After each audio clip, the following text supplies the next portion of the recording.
It is a mark of the times in which we live, ladies and gentlemen, that it is considered or can be considered a breather to get back to general Trump bashing.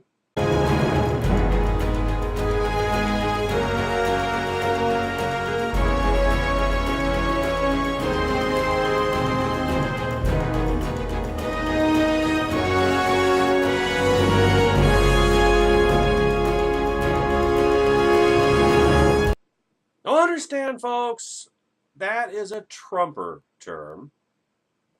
Trump bashing, that's their term for any criticism of their coiffed crusader, their dear leader, Cheeto Jesus.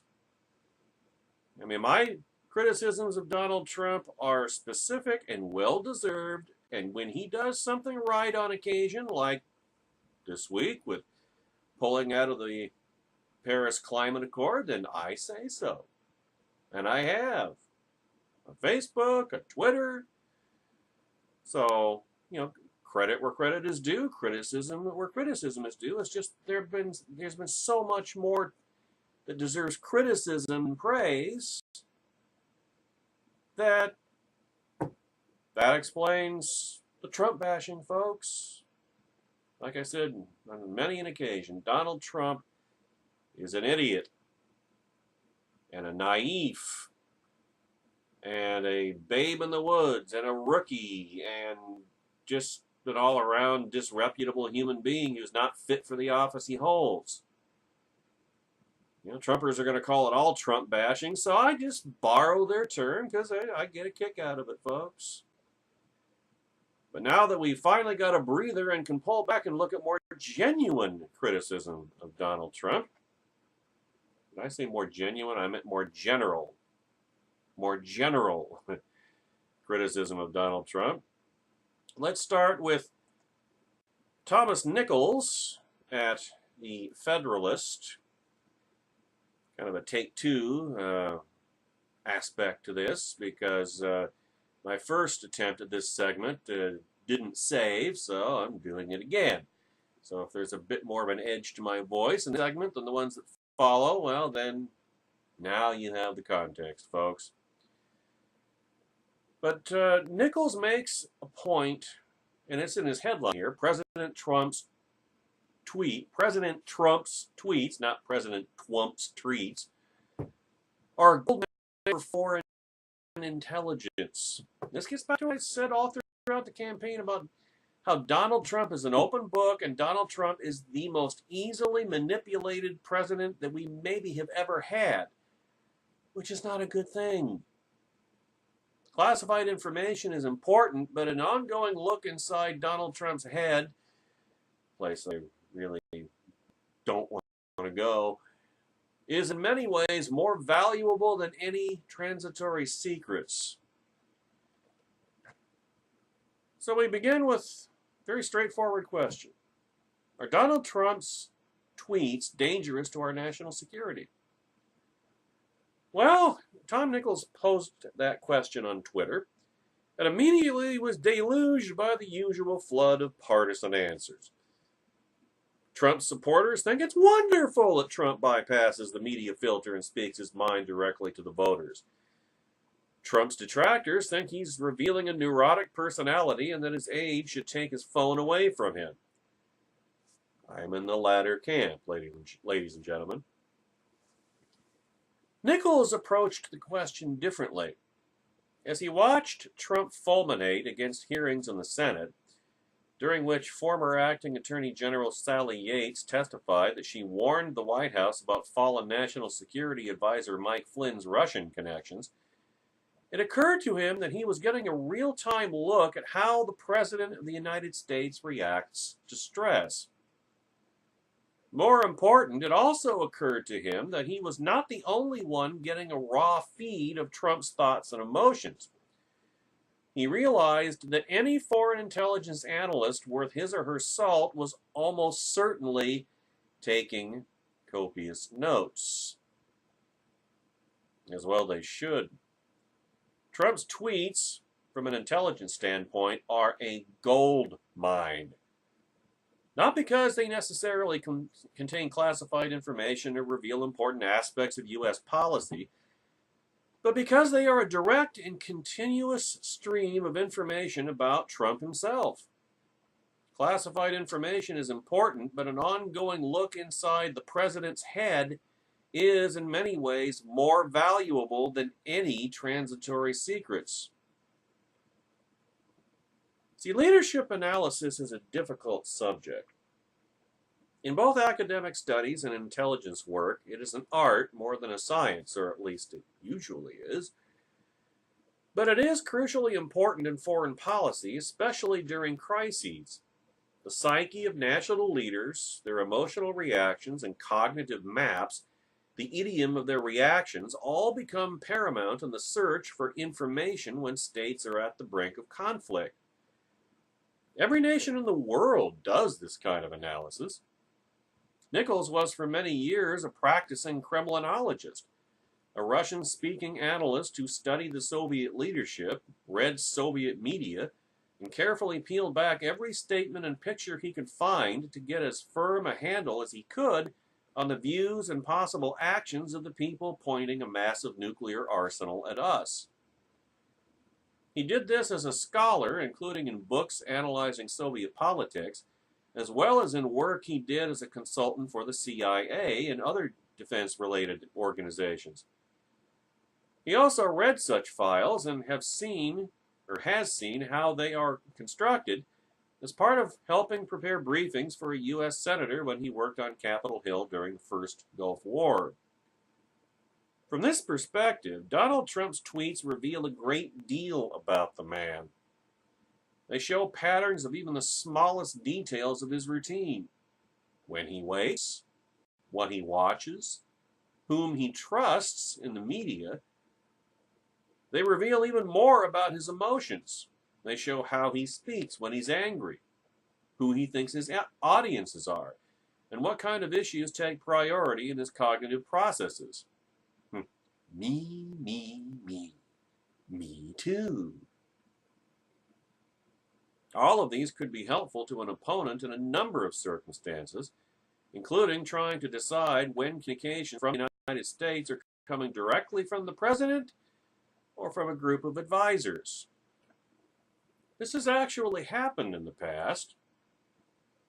During the Cuban Missile Crisis, for example, the Americans received 2 letters from the Kremlin, both sent in Soviet dictator Nikita Khrushchev's name. But the letters were very different. One was far more confrontational than the other, which was written by the real Khrushchev. In the end, the Americans ignored the more challenging letter and accepted the terms of the more conciliatory message. But what if the intelligence community had decided they knew enough of Khrushchev's manner to decide wrongly about the provenance of the information they were seeking?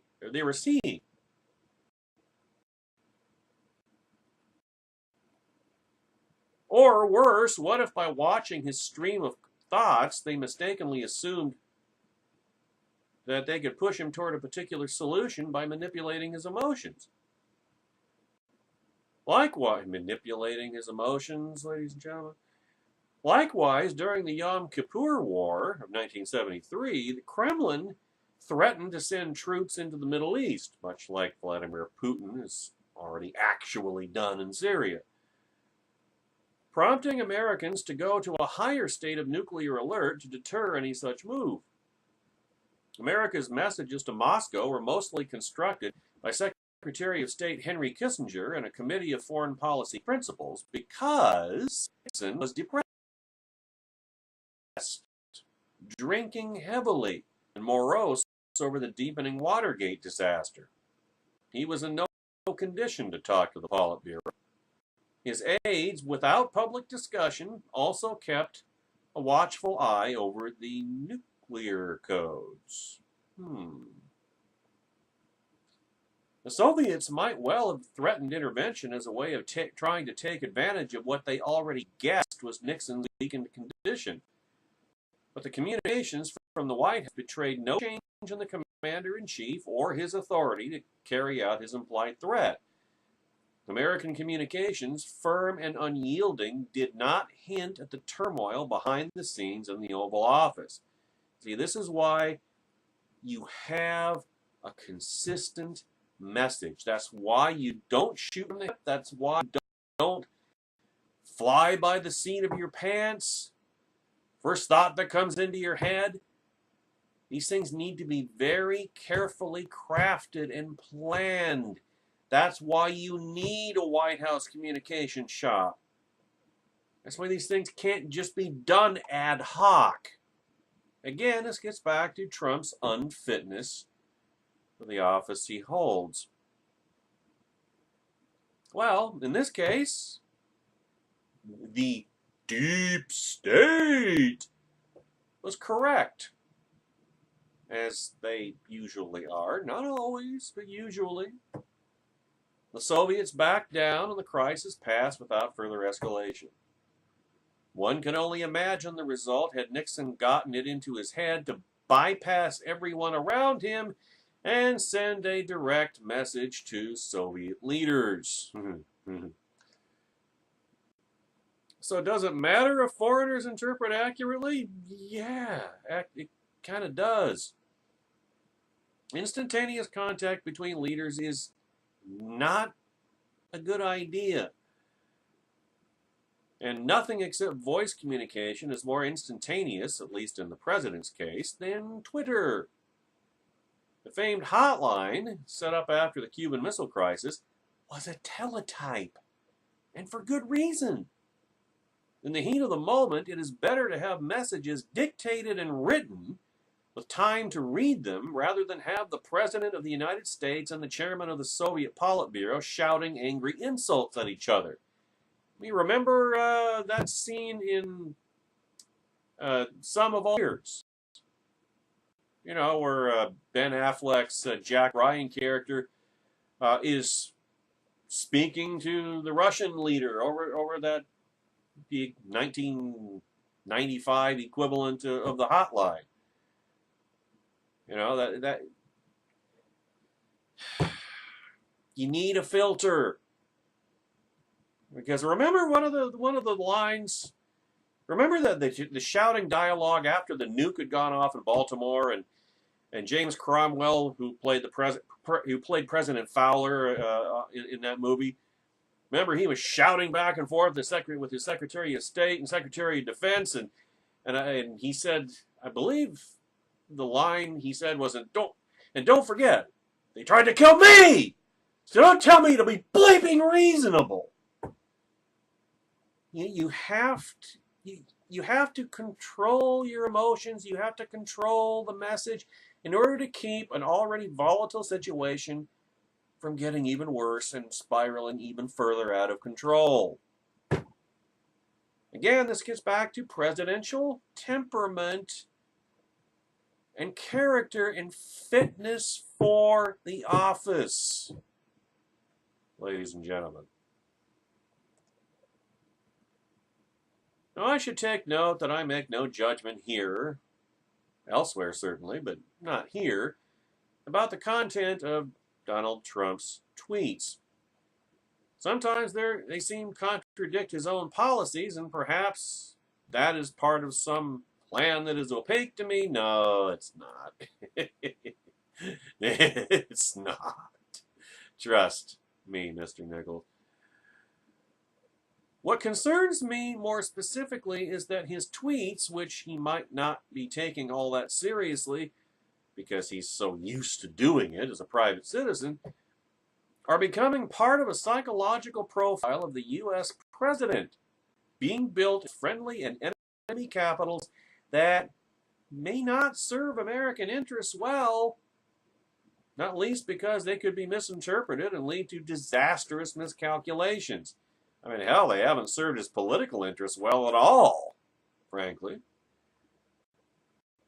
I'm especially concerned that foreign intelligence services, overanalyzing what might be throwaway comments, believe they now have a clear picture of the president's cognitive map. Right or wrong, this removes the uncertainty about a president's actions that is necessary not only to an American leader's freedom of action, but to the maintenance of stable deterrence with our opponents. I mean, the essence of deterrence is to create doubt in the minds of our enemies that if they take an action against us, that we won't maybe overreact, that we might not or may not retaliate. It's that doubt that keeps the finger off the button. That's the essence of deterrence. They can't be sure what the president will do. But if the president is an open book, if our enemies know he's easily manipulated and emotionally manipulated, and all they have to do is just push his buttons to get him to do, to jump to their tune and get him to do what he wants or what they want him to do, then it just blows deterrence up completely. In any case, I have no intention of telling the President of the United States how to converse with his own people. He won election in part by short-circuiting the normal modes of political communication. But see, this is an example of how that's not always a good thing. About how, Trump threw out the rules. Yeah, but maybe those rules shouldn't have been thrown out. Maybe they were there for a reason. Maybe they're tried and true. Not everything needs to be reinvented, thrown out. And sometimes the rules matter. Sometimes the establishment is right. Sometimes there's a reason. Maybe some good reasons why the establishment is the establishment.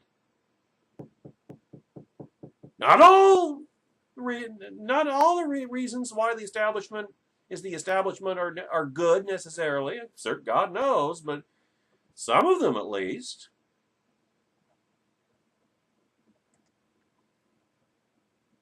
See, I want to suggest to my fellow citizens that their interest in the president's tweets is misplaced. Interest in and enthusiasm for, I should hasten to add. See, his fans love them, his enemies hate them, but perhaps we might all find some common ground in discouraging them as a form of strategic communication.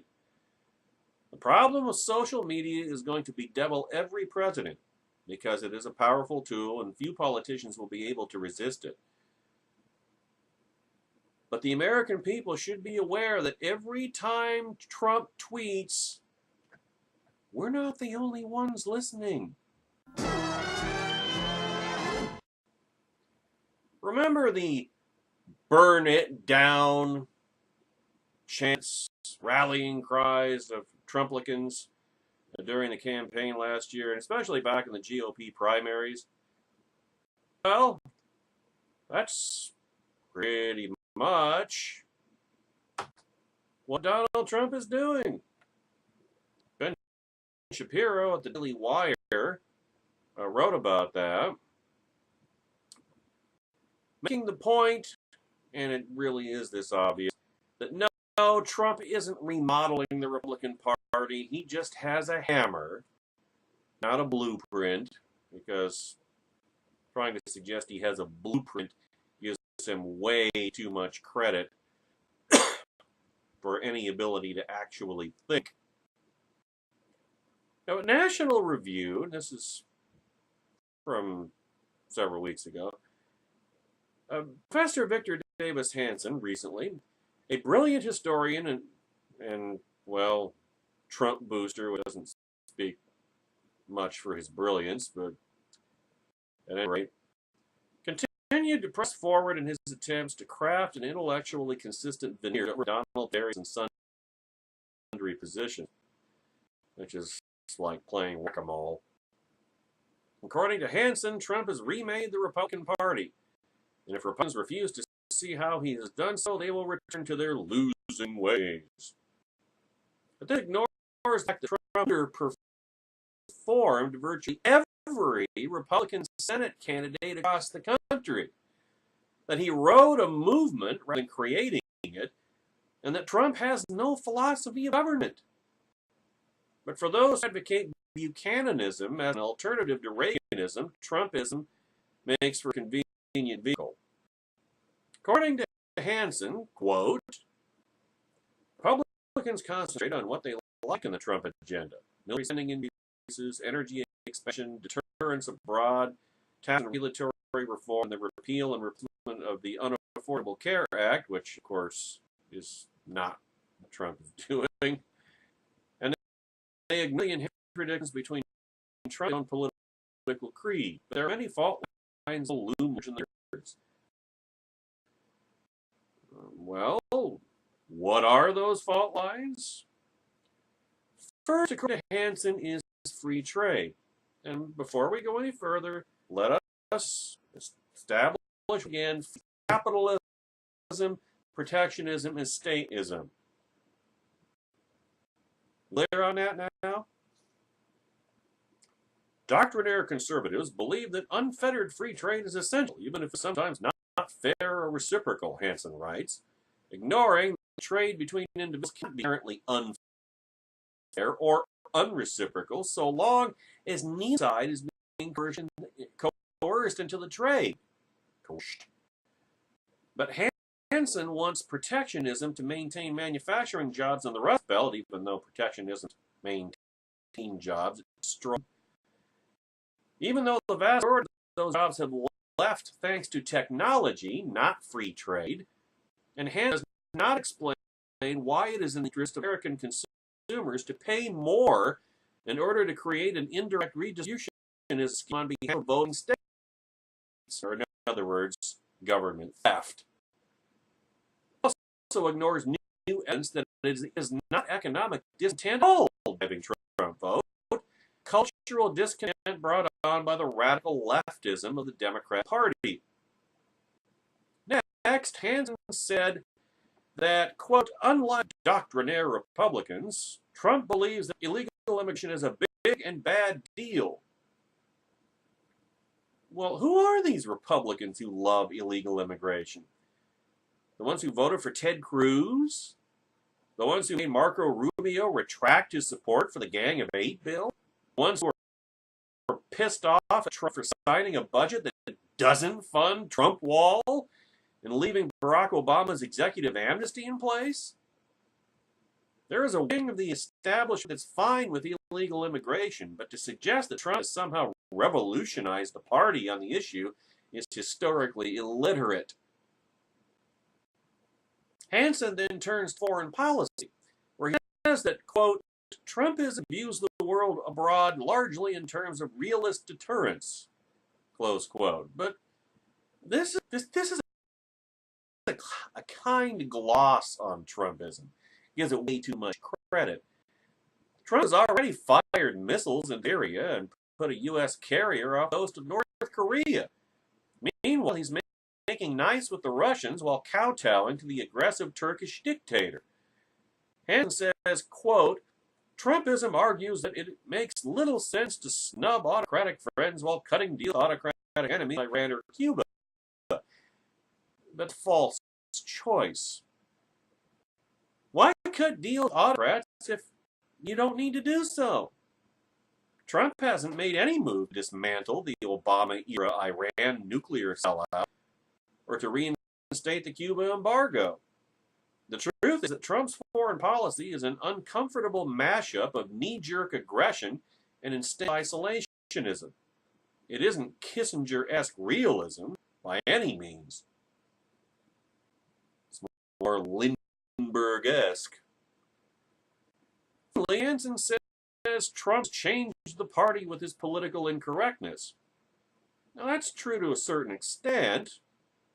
Of course, remember what I said during the campaign and ever since about how political correctness doesn't mean license to be a dick. You know, having manners, just basic civility, is not political correctness. Trump's brusque and rude and says stuff others won't, and there's good reasons not to be and do those things.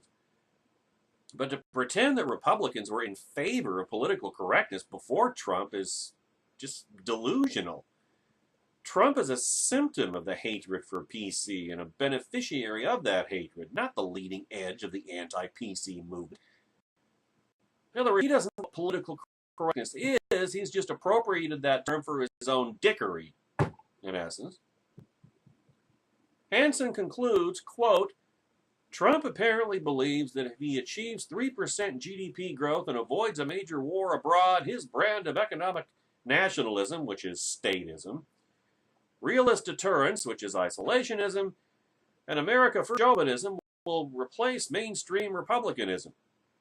Close quote. Well, he may well believe that, but if Trumpism recommends protectionism to create growth, which it won't, it'll produce economic downturn, random aggression to avoid war, it's more likely to provoke it, and blustery self-promotion, America for chauvinism, will really will make America look like the stereotype of us abroad, then Trumpism will go down in flames alongside establishment republicanism.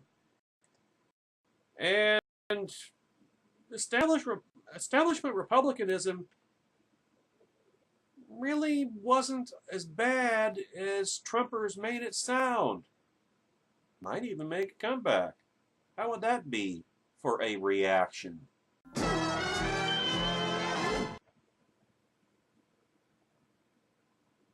Why is the Trump White House so leaky, ladies and gentlemen? Because Trump thrives on drama. He thrives on making enemies, inside and out. Particularly the drama that he creates, ladies and gentlemen. It feeds on itself. Trump is never happier than he's embattled. That's a large part of my theory